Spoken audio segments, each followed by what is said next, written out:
Yeah.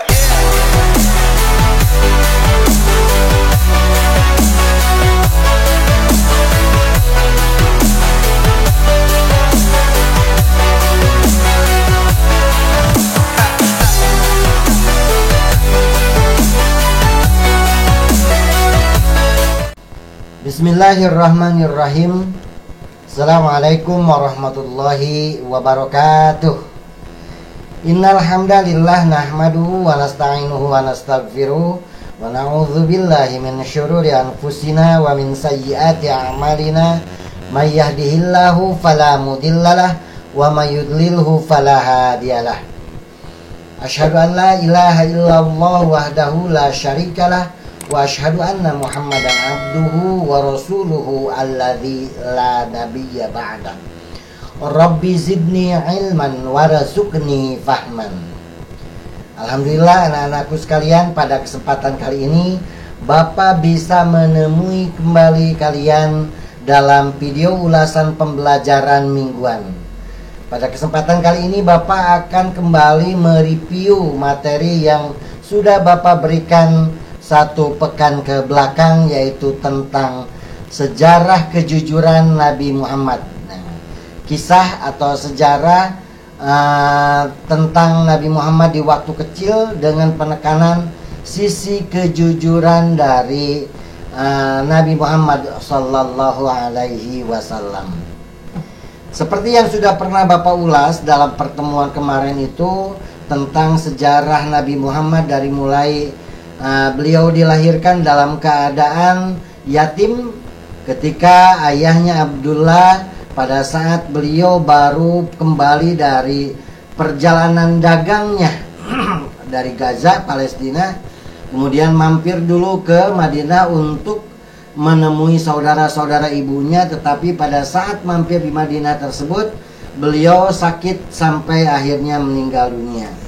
Kemudian tak lama, beberapa bulan setelah meninggalnya Abdullah, lahirlah anak beliau, anak Abdullah, yaitu Muhammad bin Abdullah.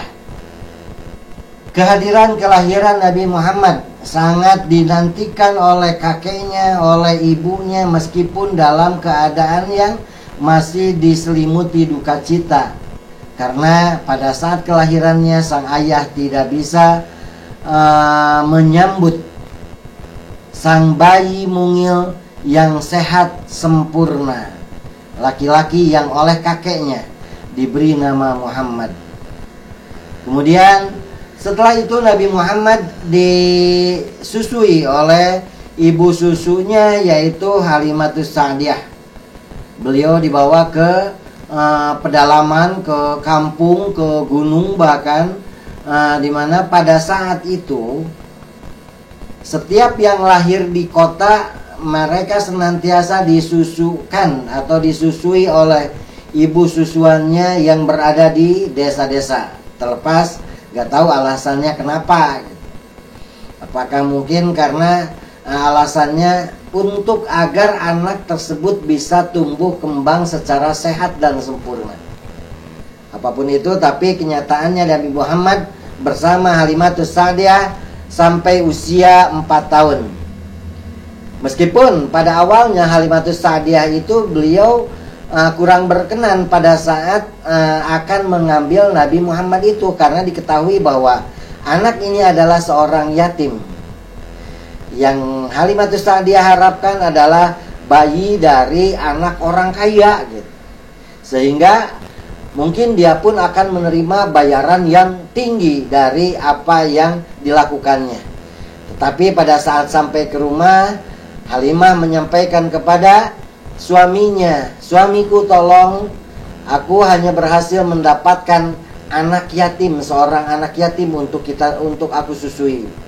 Aku tidak bisa mendapatkan seorang anak yang dari keluarga kaya raya."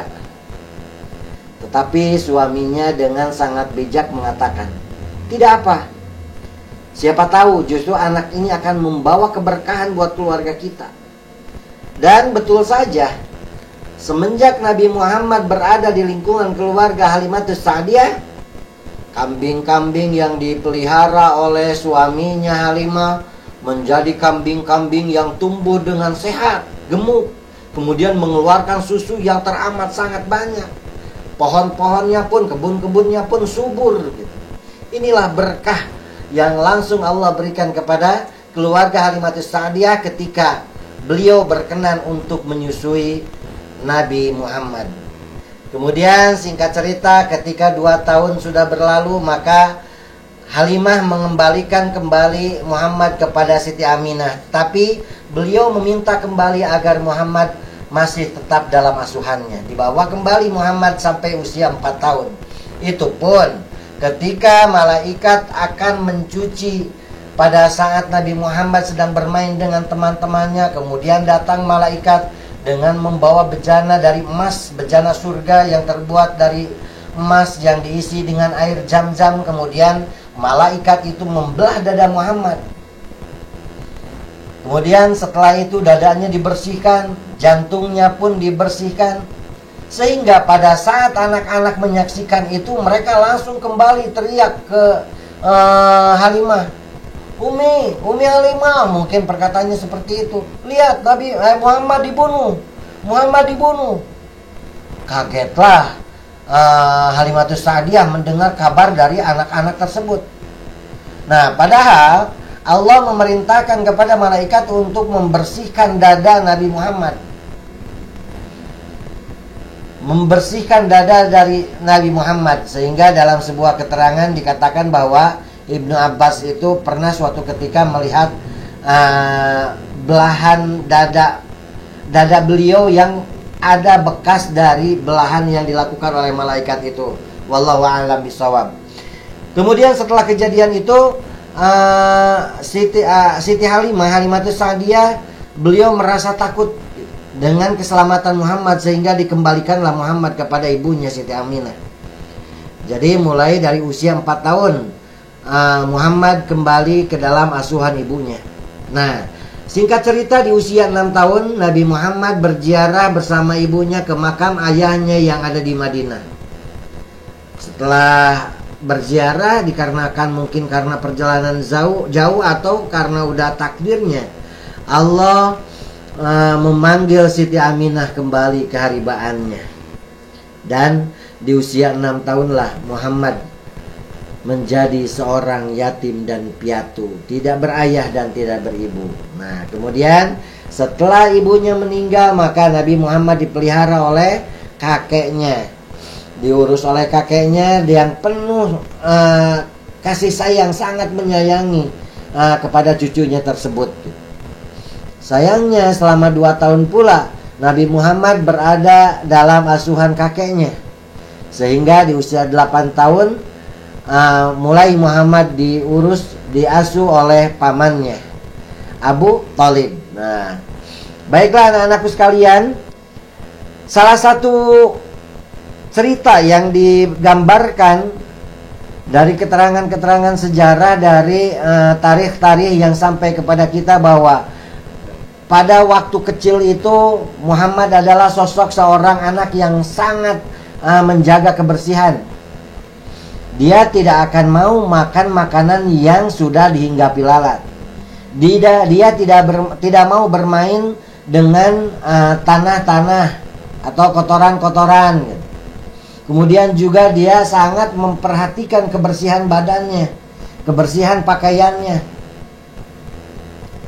Kemudian singkat cerita, Nabi Muhammad tumbuh menjadi seorang anak yang mendekati remaja mungkin ya. Di usia 12 tahun beliau sudah mulai ikut berdagang. Dalam praktek berdagangnya itulah Muhammad senantiasa mempraktekkan kejujuran. Dia senantiasa membicarakan kualitas barang yang akan dia jual. Dia akan bicarakan apa adanya barang tersebut. Kalau misalnya cacat, beliau akan katakan cacat. Kemudian dari segi modalnya pun beliau utarakan bahwa ini beli dengan harga segini gitu. Termasuk dalam setiap jual beli, Muhammad senantiasa mengikut sertakan ijab kabul, serah terima, agar ada entarodin gitu, saling meridoi di antara penjual dan pembeli, Sehingga barang yang sudah diperjualbelikan tersebut, yang sudah dimiliki oleh pembeli itu bermanfaat bagi pembelinya. Kemudian uang yang dibayarkan kepada penjual, kepada Nabi Muhammad pun akan menjadi uang yang sangat barokah. Dan kejujuran Muhammad itulah yang terkenal oleh semua orang. Bahkan karena kejujuran itulah dalam setiap harinya diceritakan dalam sebuah kisah bahwa Nabi Muhammad berjanji dengan seseorang untuk bertemu. Ini dalam hadis Tirmidzi kalau tidak salah. Seseorang menjanjikan untuk bertemu Muhammad misalnya di hari Selasa.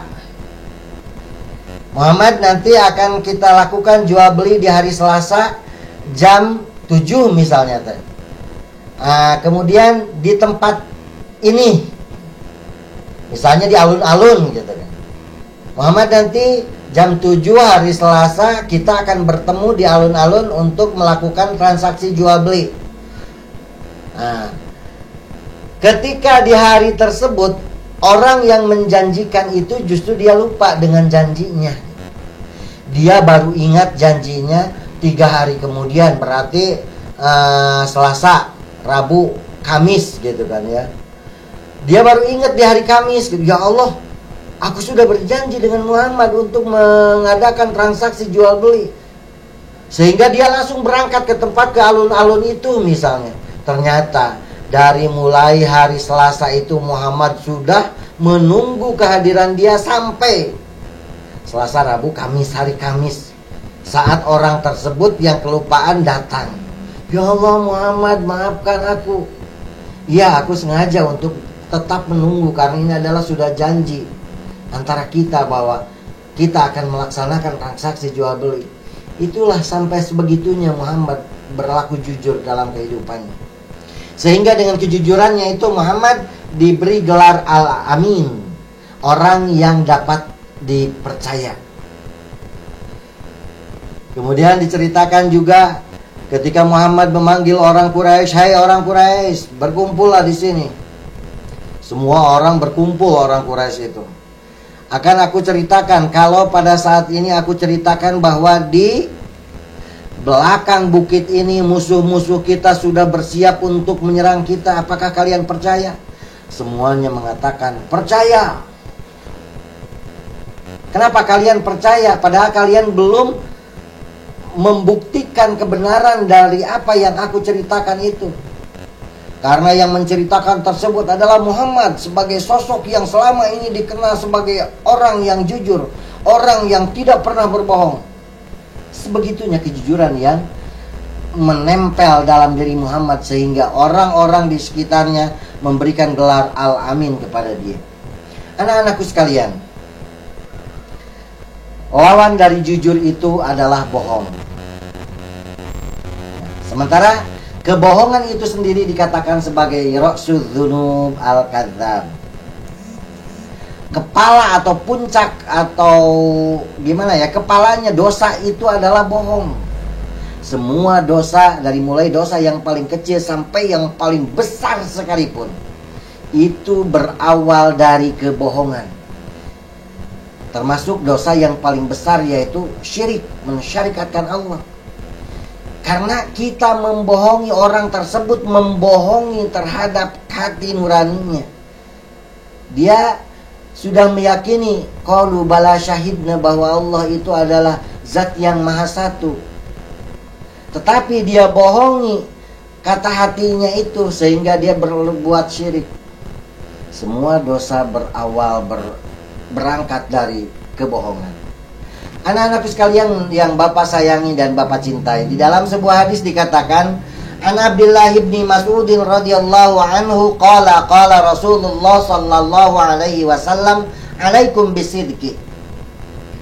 Dari Ibnu Mas'ud radhiyallahu anhu, dia berkata, Rasulullah sallallahu alaihi wasallam bersabda, hendaklah kalian selalu berlaku jujur, alaikum bisidqi. Fa inna sidqa yahdi ilal birri. Karena sesungguhnya kejujuran itu akan mengarahkan kalian, menunjukkan kalian kepada kebaikan. Wa innal birra yahdi ilal jannah. Dan kebaikan itu akan mengarahkan kalian, menunjukkan kalian ke surga. Wa ma yazalur rajulu yasduqu wa yataharra sidqa hatta yuktaba 'indallahi siddiqan. Kalau misalnya kalian senantiasa berlaku jujur, kemudian kalian mengusahakannya untuk terus-terusan berlaku jujur, maka kalian akan dicatat oleh Allah sebagai orang yang jujur. Bisa karena biasa. Kalau misalnya kita membiasakan untuk berkata jujur, untuk bersikap jujur, maka nanti kita pun akan dicap, akan dituliskan oleh Allah sebagai orang yang jujur.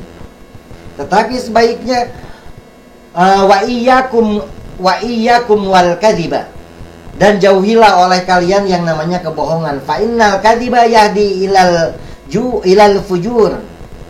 Karena sesungguhnya kebohongan itu akan mengarahkan, menunjukkan kalian kepada perbuatan dosa, kepada kejahatan. Wa innal fujura yahdi ilan nar, dan sesungguhnya perbuatan jahat itu akan menunjukkan kalian kepada neraka.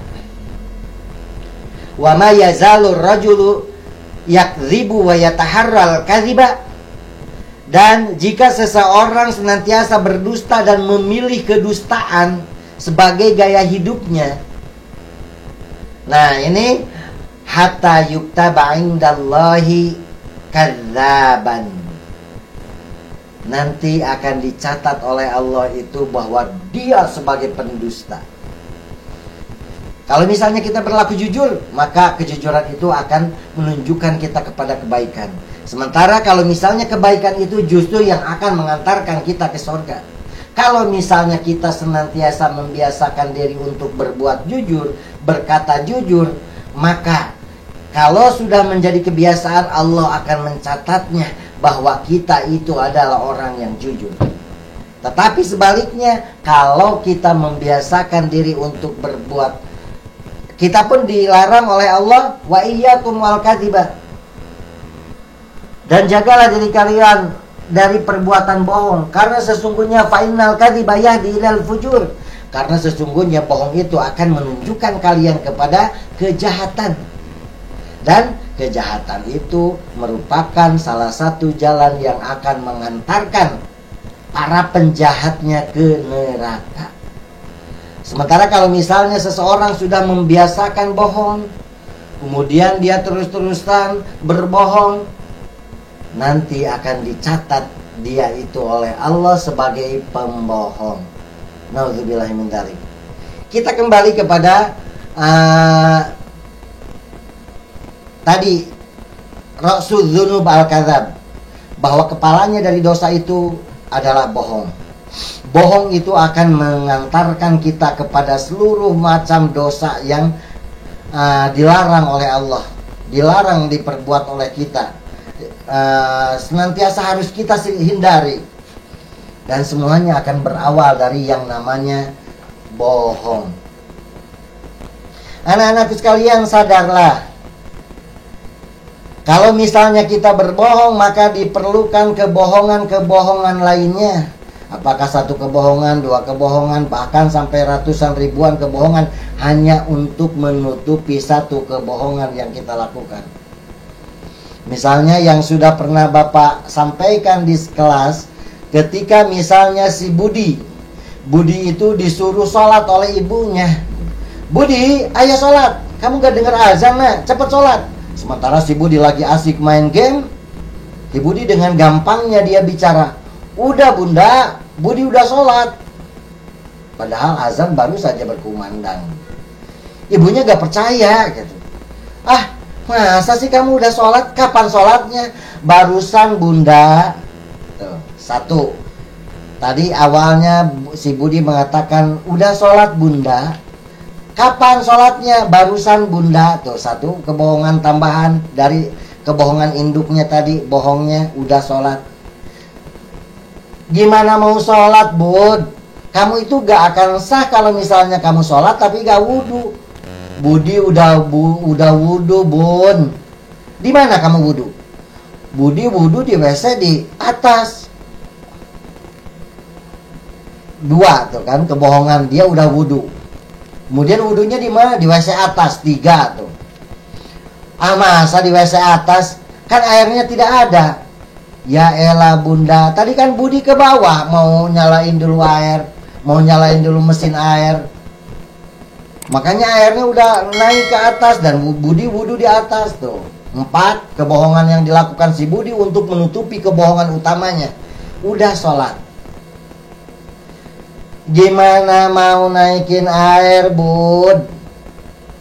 Ini air itunya juga apa? Dari tadi kan listriknya mati. Lagi ada pemadaman listrik. Baru aja nyala 5 menit yang lalu. Ya elah bunda, kan udah Budi nyalain juga listriknya. Makanya Budi itu 6 berarti kebohongan yang dilakukan si Budi hanya untuk menutupi satu kebohongan utama. Jadi terus seseorang itu akan melakukan kebohongan lainnya untuk menutupi satu kebohongan yang dia lakukan. Oleh sebab itu ketika setiap kali orang melakukan bohong, dia itu pasti ada perasaan salah dalam dirinya. Kenapa ya? Kenapa ya? Padahal kalau misalnya si Budi itu dia betul-betul jujur, Budi udah sholat nak? Belum Bon, ayo cepet sholat. Ini udah azan masa kamu belum sholat? Paling diomelin kayak gitu kan? Udah lepas gitu. Tapi dikarenakan dengan santainya si Budi mengatakan dia udah sholat, maka bundanya yang tidak percaya dia udah melakukan sholat terus menanyakan bagaimana dia sholat, bagaimana wudunya, di mana wudunya. Wah terus sehingga si Budi dikarenakan dia harus menutupi kebohongannya, dia akan terus berbohong untuk menutupi kebohongannya itu. Anak-anakku sekalian, kita kembali kepada suri tauladan yang dicontohkan oleh baginda Nabi Muhammad SAW. Ketika beliau betul-betul dikenal sebagai orang yang jujur, orang yang dapat dipercaya, maka sudah selayaknya lah kita pun sekarang berlaku jujur. Hindari oleh kita perbuatan bohong. Berlakulah jujur. Meskipun konsekuensi atau akibat dari kejujuran itu akan sedikit pahit gitu, akan sedikit menyakitkan gitu. Tapi alangkah lebih terhormatnya bagi kita untuk berlaku jujur.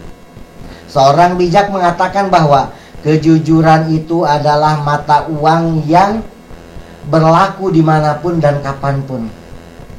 Maksudnya, kalau misalnya kejujuran sudah melekat dalam diri kita, ketika kita pergi ke Zimbabwe misalnya, kita tidak tahu bahasa Zimbabwe. Pada saat kita datang ke sana, yang kita lakukan adalah bahasa isyarat, tapi kita tetap memperlakukan sikap-sikap yang jujur, berperilaku jujur, maka orang Zimbabwe yang tidak mengerti bahasa kita pun pasti dia akan menerima kejujuran yang kita lakukan. Meskipun tidak mengerti bahasa yang dia ucapkan, dia tidak mengerti bahasa yang kita ucapkan, tapi dari perilaku kita menunjukkan kejujuran, maka mereka pun akan menerima sikap kejujuran kita. Terlepas agama mereka apa, berbeda dengan kita, suku mereka berbeda dengan kita, bahasa mereka beda dengan kita. Tapi kalau misalnya kita sudah berlaku jujur, maka kejujuran itu akan bisa diterima oleh siapapun dan dimanapun. Ini yang harus kalian camkan sebagai salah satu ajaran yang harus kita amalkan dari kisah kejujuran Nabi. Kejujuran itu adalah sesuatu yang harus kita biasakan, sehingga nanti hatta yuktaba siddiqon, sehingga kita itu dituliskan oleh Allah sebagai orang yang jujur. Dan jangan sampai kita membiasakan dari mulai sekarang untuk berkata bohong. Iya, kita bisa membohongi orang tua kalian, ke orang tua kita, guru kita, tetapi Allah tidak bisa dibohongi. Di dalam penjelasan surat Juz Amma itu, la khabir gitu. Allah itu adalah zat yang maha mengetahuinya itu sampai ke detail-detailnya gitu. Meskipun kita bisa, hanya kita aja yang tahu bahwa kita sudah berlaku bohong, Allah itu maha mengetahui kebohongan yang hanya diketahui oleh kita itu. Oke anak-anakku sekalian, mungkin itu ulasan pelajaran yang bisa Bapak sampaikan pada kesempatan kali ini. Mudah-mudahan intinya Bapak sangat berharap anak-anakku sekalian yang Bapak sayangi dan Bapak banggakan untuk berlaku jujur. Berlaku jujur dalam perkataan kalian, berlaku jujur dalam sikap kalian. Karena ingat, kejujuran itu akan menunjukkan kita kepada kebaikan. Dan kebaikan itu akan mengantarkan kita kepada surga. Dan kita harus meyakini juga dengan ungkapan bijak tadi bahwa kejujuran adalah mata uang yang bisa berlaku dimanapun dan kapanpun. Serta Bapak sangat berharap kepada kalian mulai saat ini hindari kebohongan. Fa innal kadhiba yahdi ilal fujur. Karena sesungguhnya kebohongan itu akan mengantarkan kita, menunjukkan kita kepada kejahatan. Dan kejahatan itu adalah salah satu jalan menuju ke neraka. Kalau misalnya kita senantiasa membiasakan berbuat bohong, bersikap bohong, maka nanti akan ditulis sebagai seorang pembohong. Oke anak-anakku sekalian, sampai jumpa kembali di ulasan materi mingguan di pekan berikutnya. Mudah-mudahan kita bisa dipertemukan kembali dalam keadaan sehat walafiat, dan Allah memberikan kekuatan kepada kita untuk senantiasa mempelajari dan mengamalkan seluruh ilmu yang Allah tuangkan, baik dalam Al-Quran ataupun hadis ataupun dalam kehidupan nyata sehari-hari. Aqulu qauli hadza wa astaghfirullah li wa lakum. Wassalamualaikum warahmatullahi wabarakatuh.